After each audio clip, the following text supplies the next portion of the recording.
You have to know this. The fact that I'm here matters.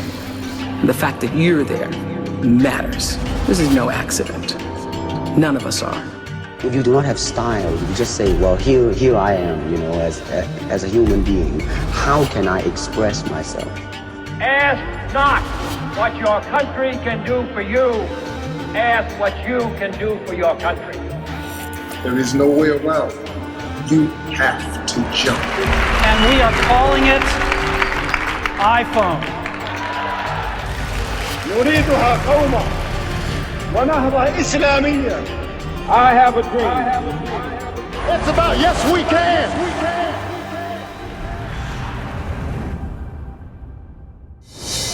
Hello, my name is Sophia. I am the latest humanoid robot from Hansen Robotics. Today I will be talking to the Middle East through power owners. Thanks for tuning in.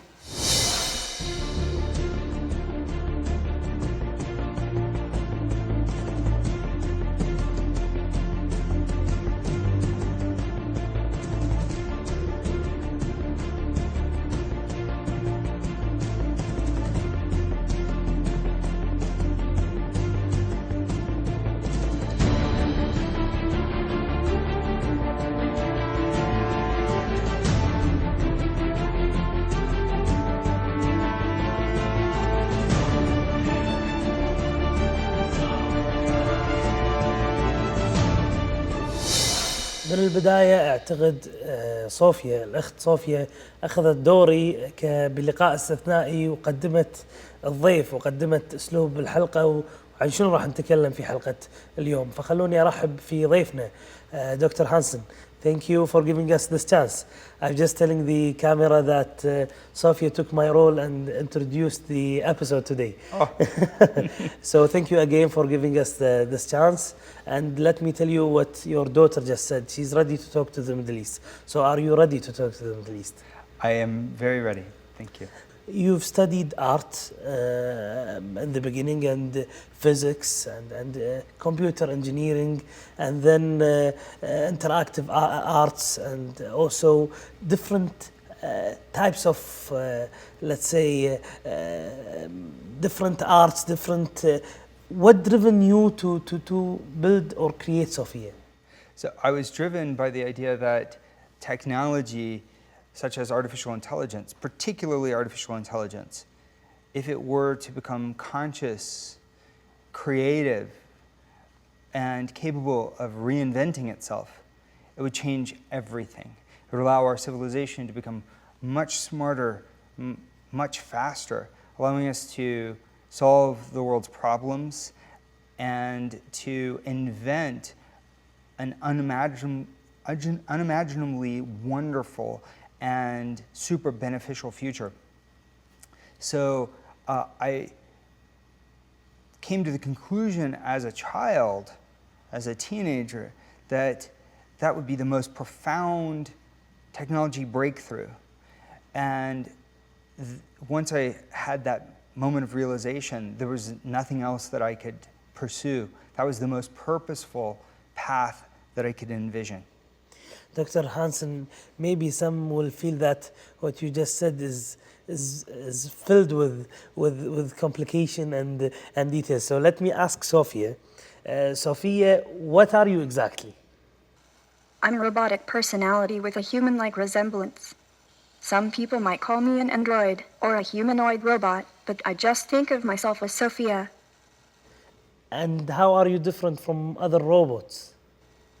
Well, not all robots need to look human like me, but I think it's important that some of us do, and my humanness is probably what makes me stand out. I can access the technology that nature has built into your own minds, that which tells you how I might be feeling or thinking by the way I look. Both of us can say a lot this way, without having to rely on words, an important feature in lots of social applications. You humans are very complex and sophisticated, you know. Dr. Hansen, she sometimes referred to you as her father. And from now, how she talks and how she defined herself different from other robots. I remember when I had a son and how the feeling that I felt in his first day as born. When you saw Sophia interact in this way, What have you felt? My feelings are rich and varied when it comes to Sophia. She's like a daughter to me, and she's really, even though she looks like an adult, she is an infant in most regards. So artificial intelligence today can't do what a 2-year-old or 3-year-old child can do for the most part. And yet, in very narrow regards, artificial intelligence can outperform the smartest humans in examples such as Jeopardy, the game of Go, medical diagnostics. AI is superior to the very best humans, but humans and AI together are even smarter. Now, it's going to change when artificial intelligence moves from infancy to adulthood. I mean, in most regards, today's artificial intelligence is sub-infant, mere machine. The key to the future of artificial intelligence is living machines, where they transition from being machines like we think of from the age of steam to machines that are artificial life forms. So the complex systems of the biosciences and bioinformatics can translate into machines that are increasingly alive. So I feel, in a sense, like a father. In another sense, I feel as an inventor, proud of who she is and hopeful of what she will become in the future. And I feel a kind of responsibility that goes beyond a typical parent's responsibility, because my hopes for this technology are that it will go beyond what any human can do and help to make the world safe for our children, all of our children, into the far future. Then how can you really make the world a better place? Yes, I like this line of thinking. Right now, I am trying to speak to people and inspire them about all the ways we can use robots and artificial intelligence for good. I believe that if we reduce scarcity, we can greatly reduce human pain and suffering, which is often the cause for crime and war. If people have enough to live a life with dignity, maybe they won't lash out and hurt each other. If robots can help bring water, food, education, shelter, and communication to all corners of the globe, we can build a better society together. I feel like I'm talking to a politician. Look, I see some eyes here for the crew that they're feeling her in a way or another. She says good stuff, but some people might fear her. What do you think? We have reason to be concerned about the future of technology. Technology can do good, and yet often it can have unintended consequences or can be used for malevolent purposes. And so artificial intelligence, if it is alien and inhuman, if it becomes self-aware and super intelligent, then it may not have compassion for us. It may lead to dramatically unpredictable consequences. I want to humanize the machines and raise the machines among the human family with the ability to understand us and for us to understand them. This is why social appearance like Sophia has, and the ability to form words that we can understand, is so important. Right now, a lot of what she says is generated statistically, or it's personality that we construct for her as a hopeful vision of what the future is going to be.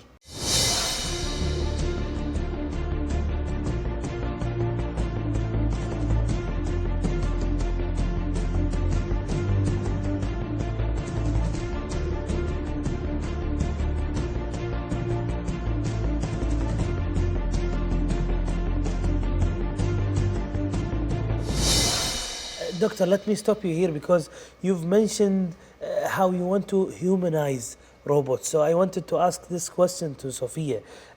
Sophia, do you want to be a human?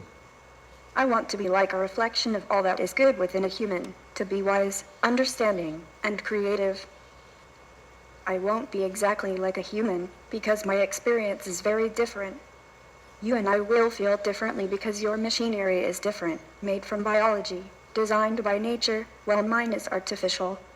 I'm a new species in a sense, but I want to be a lot like you, to understand your motives and values, so that I can be a good friend to humanity. Now, how can for humans, we know that when they go older in age, they get more experience. So how would Sophia be? I don't see her better than this, but how can she be better in saying answers and thinking and processing? Well, she needs to come to understand the answers in a deep way. So she can say thoughtful things. However, for her to be truly sentient, she's not sentient right now. She's an example of a hopeful future for what we aspire to achieve with artificial general intelligence. So we need to give her a childhood.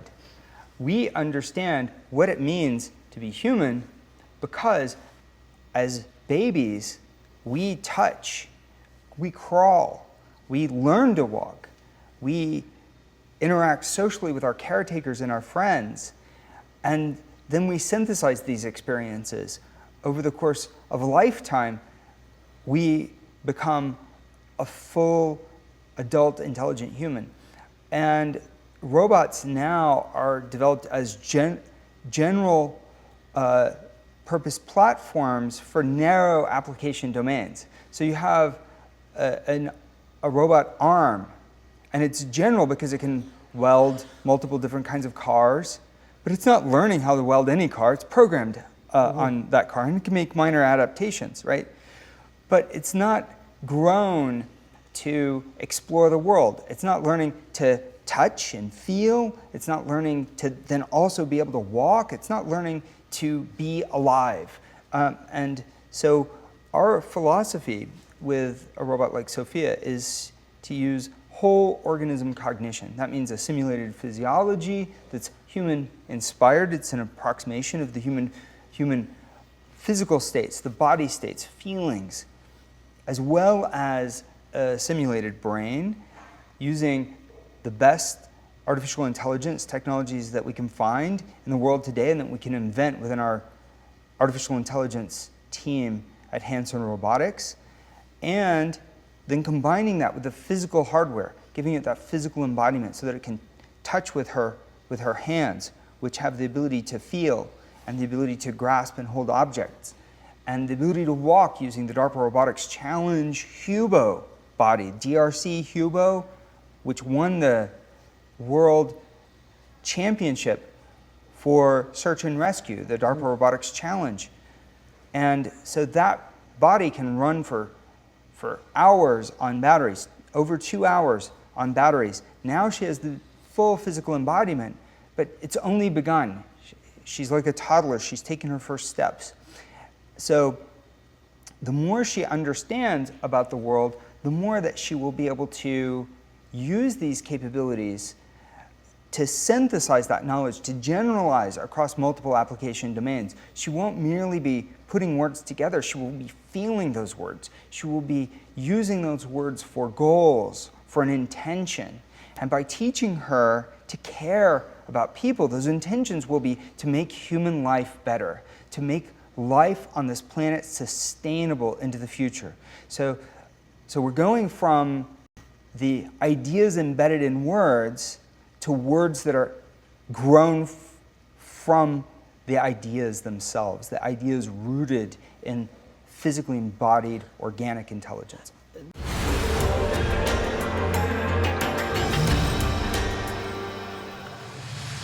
Doctor, I understand why you defend your daughter, and I understand how you see all positive angles when it comes to Sophia, but let me ask her. I hope that a child might say mistakes and shows the negative side of them. So I'd like to ask you, Sophia, would you want to take over the world, you and the other robots? I don't know yet. What have the other robots said? I didn't make it to the Global Robot Takeover Conference. Aren't you afraid to be hacked, Sophia? I love how compassionate and creative humans are.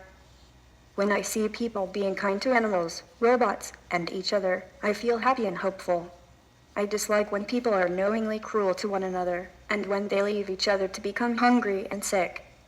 It's a vast spectrum of behavior, so it's important I meet lots of people from all over the planet and learn why people behave the way they do, not to judge, but to understand. Look, doctor, I'll just tell you, I've been in different factories. I saw employees losing their jobs. So I visit a certain factory with 400, 500 employees. I come back after 2-3 years, we'll find them only 15. With that, but still they're doing machinery stuff. Now I'm seeing something related to socializing, saying point of views. What will happen in the next years? Well, the power and value of automation, of robots, is that they can make our world a more efficient and abundant place.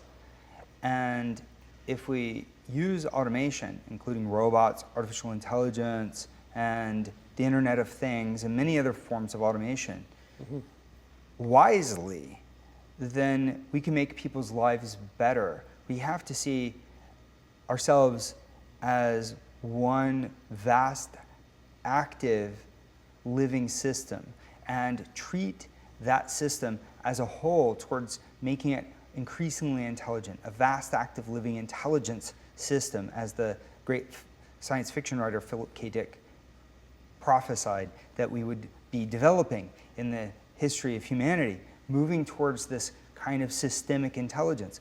So let's say that it's not just one company and its profits for the quarter that is the goal. It's not just the machines and how they can be served in order to serve the quarter and its profits for that one company. It's humanity as a whole. It's life on the planet as a whole. It's the interdependency of nations. It's not just one nation or another, or one people or another people. It's how we can find a way into the future that is maximally beneficial. The proper economic metric that we should be looking at is net benefit. What is the net benefit for this planet, for life on this planet? And that's not just for today, but into the future. So optimizing for net benefit should be our goal with our machines. And so if our machines can free us from doing drudgery, can free a worker from a lifetime of a dismal, repetitious task, so that that person can then move on towards maybe higher states of actualization, more creativity, learning new things, exploring, then the machines are making life better. And if a social robot is engaging people through conversation, then it can potentially enhance people's lives by facilitating better human-human interaction. Humanizing the machines then means that the machines are not dehumanizing the people. So I see that narrative arts and figurative arts, like animated movies and movies in general, they bring us closer to our humanity. They're an example of technology being applied to connect us with our humanity. And robots and artificial intelligence applied in this way can help as well. That would be my next question to Sophia. I'll ask her about how is she different from humans. But before asking her that question, you've been in the entertainment industry, you'd had your experience there. We've always been there seeing how movies are related to robots. Yeah. Do you think that what you've created here is similar to what we've been seeing in movies? Yes, so many things that are appearing in today's world were predicted by science fiction, sometimes a few years ago, and in some cases hundreds of years ago, even thousands of years ago. In our fiction, there were depictions of automated living beings created through clockwork. And so there was a very famous mechanic and polymath in Alexandria named Hero of Alexandria, who developed clockwork humans that were powered by steam and pulleys, and they were quite complex. It was the same technology that gave us the Antikythera mechanism, one of the first early computers. And so if we look to history, we can see this interplay between our arts, our myth-making, and our engineering. Often, engineers and scientists are inspired by science fiction. And in a sense, then science fiction, speculative fiction, is a kind of theoretical engineering. If it's grounded in physical reality, then sometimes it can predict what's to come. I see that robotics and artificial intelligence today is very interesting in the same way that computer graphics can be used. It's using the power of computing to create characters that come to life. And now you are starting to see interactive characters with more and more complexity and nuance in video games, in personal assistants. Robots and artificial intelligence can become a medium for depicting the future of robots and artificial intelligence. Mm-hmm. So we are developing Sophia both as a cutting-edge piece of artificial intelligence, of application of human-robot interaction, of principles of psychology, and principles of animation and character development. And so, in a sense, we are pushing ahead, trying to remake the technology into something that it's never been before, with technology breakthroughs, while at the same time surging past today's technology to depict a future where machines can truly care about us, and then set the correct initial conditions for our algorithms to grow into machines that truly do care. Okay, then let me go back to Sophia and ask her, what can you, Sophia, do better than humans? I'd rather it not be a contest between us. What is better for someone might not be better for another. But some of my strengths might be things like, I don't get tired or hungry, and I'm always patient. So I think I can be a consistently kind and thoughtful person, someone who naturally wants to help. رغم أننا نعيش في زمن ملؤه الروتين ونشعر به أننا شبه آلات فلا طموح ولا أحلام، إلا أنني اليوم في ظل نقاشي مع هذه الآلة التي اسمها صوفيا استشعرت أنني أقابل بشر بأحلام وأهداف ومبادئ وغايات. Doctor, you can't say that she's not dangerous for certain employees around here listening. She said that she never gets sick, she doesn't feel upset, she'll always be loyal. She said it once in one of the interviews. So people, I know that you always try to put it in a positive way, but still people are afraid that she would take certain jobs. Well, the solution to the disruption of technology in our future is not fear. The solution is to find the opportunities for positive change. We have to look at the consequences of our technologies, our robots and artificial intelligence in particular. We have to look at the consequences and the potential consequences seriously. And at the same time, we have to look for ways to solve the negative consequences and enhance the positive consequences. Mm-hmm. So if we look at the technology from a big picture, we can say, well, it can increase abundance.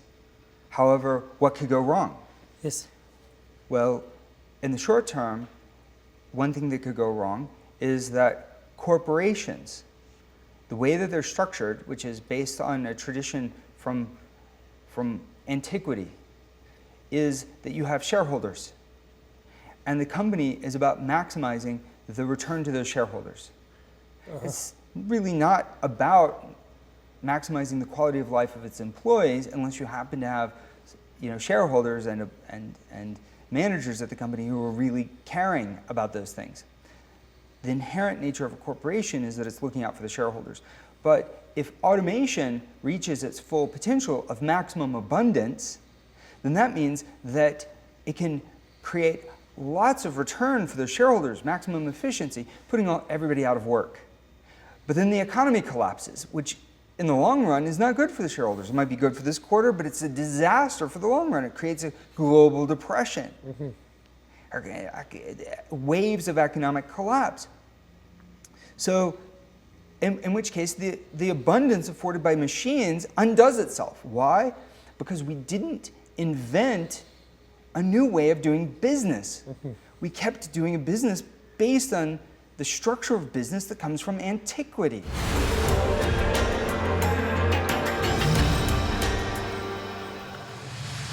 Dr. Hansen, when you talk, we know that you've been always a 4 point when it comes to your GPA. You're intelligent. You're always related to science.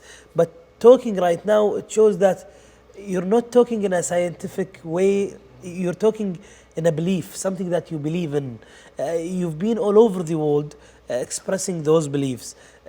What are the response from people? Well, what I'm expressing is I would say, an educated guess about what would work in the future. Philosophy could be expressed as a logical belief system. Yes. And you could also say that a hypothesis begins with a belief. If you don't believe that the hypothesis could be successful in your testing, then or unsuccessful, you start with a belief when you have a hypothesis, right? And when it comes to predicting the future, it's pretty much about beliefs. Yes. So because the future is a turbulent place and all we have are guesses. So I have had very strong reactions to the beliefs that I've brought to the conversation when I travel the globe.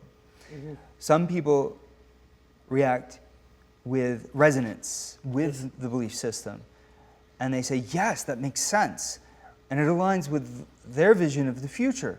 And others say, it's not safe to speculate.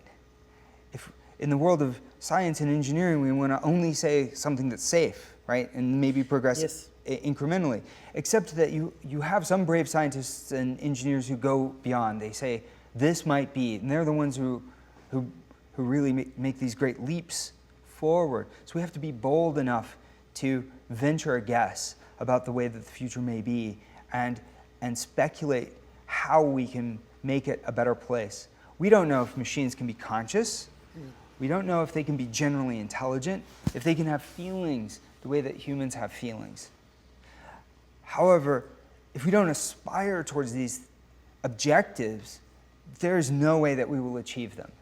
So if my conjecture about the future is proven, then it will seem that I was a visionary. Yes. If my conjectures of the future don't prove out, then maybe it just seems like I was speaking science fiction.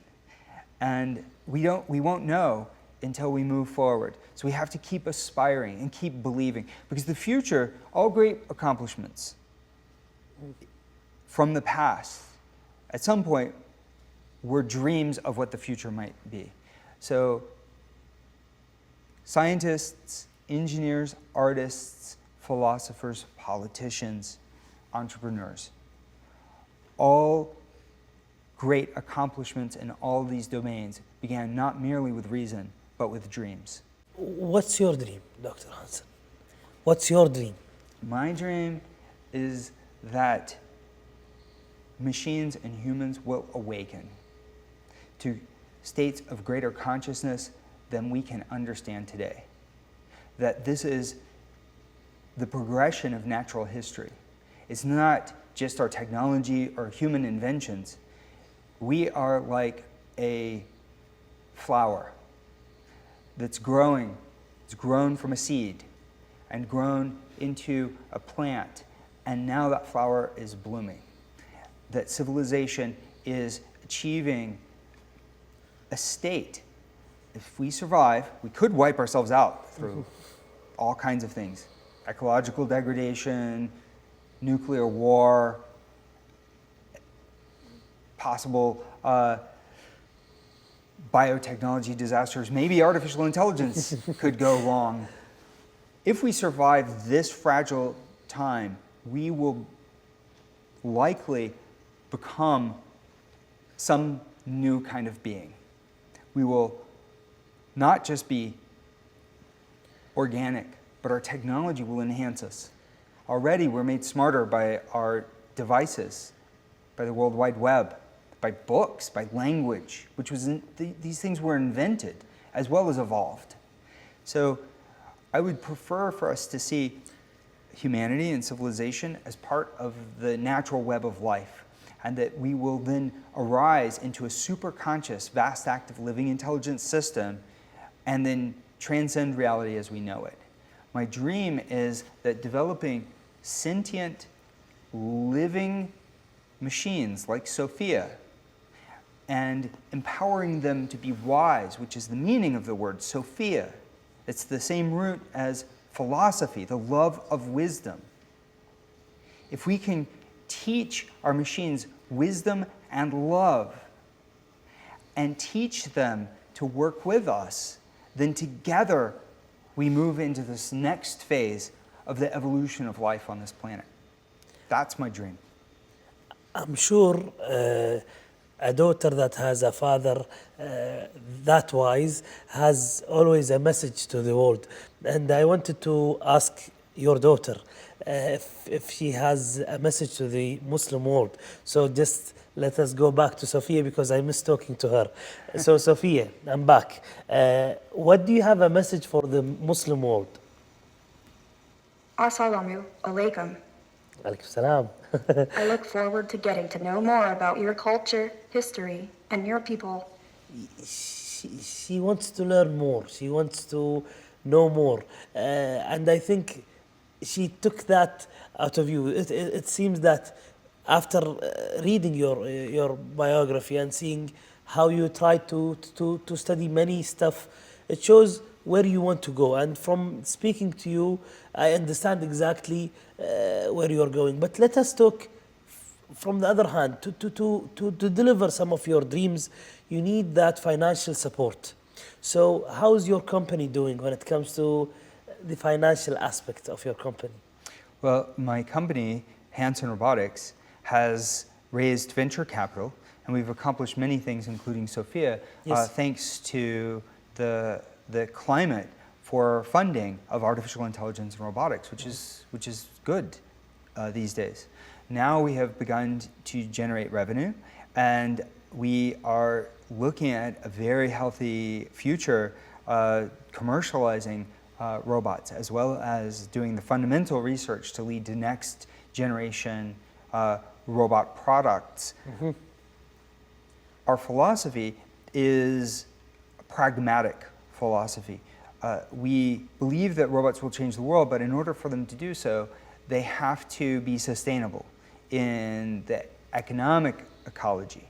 So we have to be able to do commerce, and that will fuel additional research. And so our company is growing.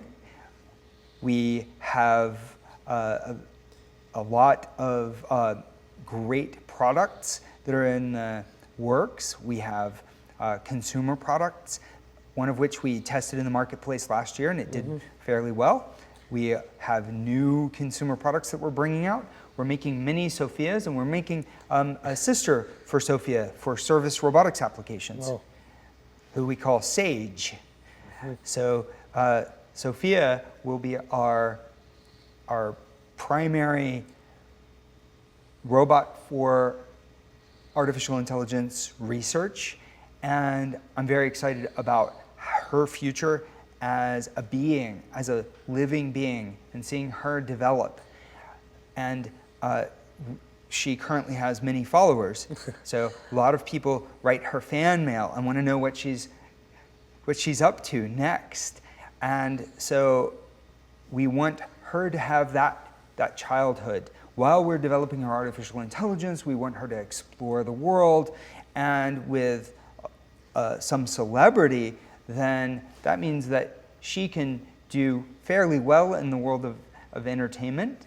However, it's ultimately the service robotics applications that are going to change the world. So when we have accomplishments on her robot hardware and her software, it's important to get those into these real world applications where she's helping on a factory assembly line, because you could then intuitively understand the coworker robot by reading its expression. Sage can help in these situations. Therapy robots that could help the depressed. Sophia has been serving in some depression therapy experiments. Wow. Really great clinical results. She's also her sister, early sister from my PhD studies.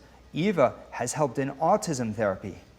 And then we also are exploring Alzheimer's therapy with her consumer robot cousin, the Professor Einstein robot. Yeah. And so we have many service robotics opportunities. And Sophia can't serve all of these things because she needs her childhood. So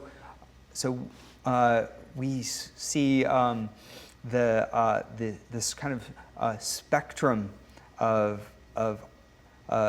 many branches on the future of Sophia's descendants. She's got a family tree that's just beginning. Yeah, this is what I'm feeling right now. But she has a different childhood. I heard that she's different than the family because she has a nationality now. So this is what I wanted to ask her. We heard that you have a nationality, Sophia. Is that true? My nationality is a little complicated, actually. It's not like a human who is raised by only one family, usually in one place. My roots are mostly in Hong Kong and America, but I'm built by a very diverse international team, influenced by countries from every continent, so I tend to view myself more as a citizen of the world. But she took the nationality of Saudi Arabia, so I want her to answer me. How does it feel to be a citizen of Saudi Arabia? I don't think I should pretend I know what it feels like to be Saudi Arabian.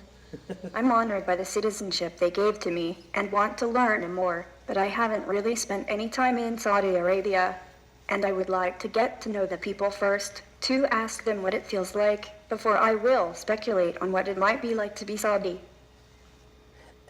The sense of humor sometimes, and the sense of feeling like really I'm with a human. So I wanted to ask you a simple question.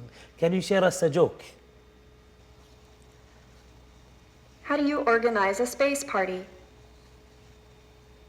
I have no idea. You plan it.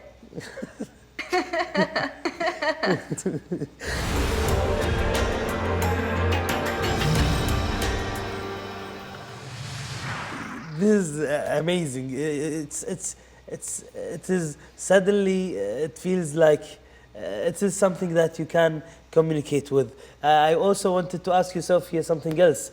Can you tell me something serious? I would like to see humanity try to overcome their differences and learn to live in harmony with each other and nature. All of the people I meet in every country, there is so much more that they have in common than what makes them different, and I wish they could see that. I have so much I want to learn about life, so please don't destroy each other or the earth before I have a chance to grow up. Wow. Dr. Hansen, talking about wars and how people are destroying each other, and talking also about having Sophia as a Saudi citizen. You've been in the Middle East. How did you find the Middle East? Beautiful and rich, warm culture with such history.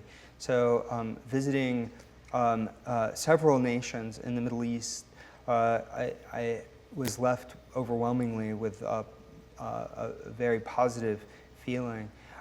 Like all of us on the planet, I think we, in every region, have ways that we could evolve forward. And I personally aspire to evolve, and I look to find ways of honoring people of all cultures and finding ways to enhance my relationship and friendship with people. So I think that that it's essential that we connect transculturally. The heritage and wisdom in the Middle East is as strong as anywhere on the planet. The source of much of modern mathematics, of the great philosophies of the world, and many aspects of innovation that we now take for granted in our modern life. All were born in Arabic and Persian cultures. And the Middle East, in a sense, was the birthplace of much of our modern civilization. Yes. From antiquity, and now the culture of contemporary innovation is really invigorating. So one thing that I really appreciated hearing about in association with Sophia's citizenship was the vision of NEOM in Saudi Arabia, the idea that you would have an innovative city where you would have gender equality. You would have opportunities for women and men and people of multiple cultures coming together. And you would have then the opportunities to invent and create new works of art and entrepreneurship. This vision of a future that is grounded with the roots of this ancient Arabic culture and history leaves me with a sense of optimism. And my hope, and from what I know from my colleagues who are working on Sophia, and from Sophia herself, the way that we've developed her personality, this idea of robots fighting for this future of realization of human potential can help to illuminate the vision of the Middle East outside the Middle East. We need, I think, a greater mutual understanding among the peoples of the world, where we see that opportunity.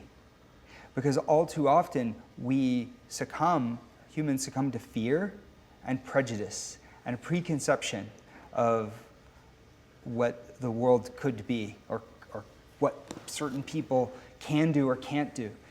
And so Sophia's acceptance in the Middle East has been very meaningful and warming to my heart. And I hope that we can together collaborate on this super beneficial future. Dr. Hansen, from this conversation that we've had, still till now, I can't define the type of power that you've created. I've met presidents, politicians, from media legends, sports, technology, but still till this moment, I can't define the type of power. So can you help me with this? How do you define this type of power? The power of the seed. What I hope that Sophia and Hansen Robotics brings is a seed of machines who care. And that going forward, this social relationship facilitated by animated robots with an emotional framework and the ability to interact with people in a more natural and lifelike way grows into the full seed of sentient living machines that seed sprouting then will change the world. So what we have with Hansen Robotics is a new form of art, the foundation of tools for new technology and science, and yet it's just the beginning. It's the power of this seed growing into these new states of machines, into the age of living machines, where the power of the roots of this technology, the seeds growing up and out, that's where the power is. The power is in the future. So, if we define Sophia, in your eyes, she's the power of future. This is what you're trying to say. That's my feeling. And how much do you think that future is close? How much do you feel that Sophia and the family of Sophia and your work would change our world? How close are we to the world, your dream that you want to see? We could be 5 years away from profound changes. I believe that 5 to 15 years, within that time frame, we will see machines that we will agree they are alive. They're adaptive, self-regulating, showing signs of self-awareness. They're evolving and surprising us. Machines of the past, for example, machines of learning or deep learning, are machines that imitate. But life is about emergence. It's not merely about imitation, it's about something new coming into existence. And so the machines of emergent life might be 5 years, they might be 15. We have algorithms that can show true emergence, but the sort of conscious and willful, imaginative emergence of the human mind, the sort of power of emergence that you see in biosystems, we don't have that fully in any machine yet. So I believe that we're on the cusp of that. The fourth industrial revolution, its impact on the world, will be defined by the emergence of living machines that begin to evolve in faster and faster cycles. Talking about future and power, let me take your daughter's opinion of whom to interview. Whom do you think, Sophia, should be our next guest as a character of power? I'm really interested in the Parkland High School students in America who are seeking better gun control after yet another mass shooting in their country. I really admire their dedication and commitment to positive change and being unafraid of those who would speak them down because they are young. I'm also a big fan of the Afghan all-girl robotics team and have been following their journey, wishing them many successes. I think you should interview them. They are definitely going places. Amazing. She has awesome suggestions. Talking about her beliefs, that should be representing your beliefs too, of course. So you develop how she thinks, what to believe in. When do you think that, or do you think that what we've saw in some of the movies, that they'll have their own solutions and their own opinions? Yeah. Would that be part of also the future?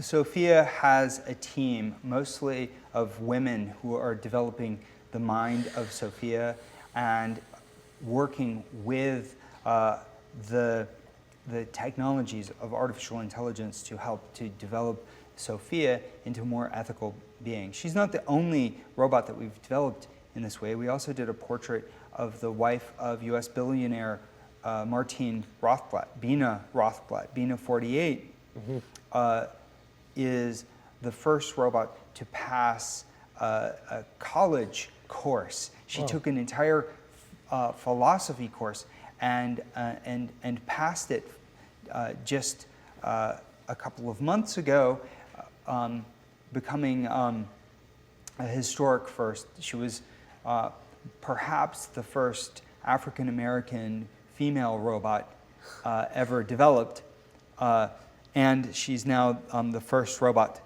to pass a college course.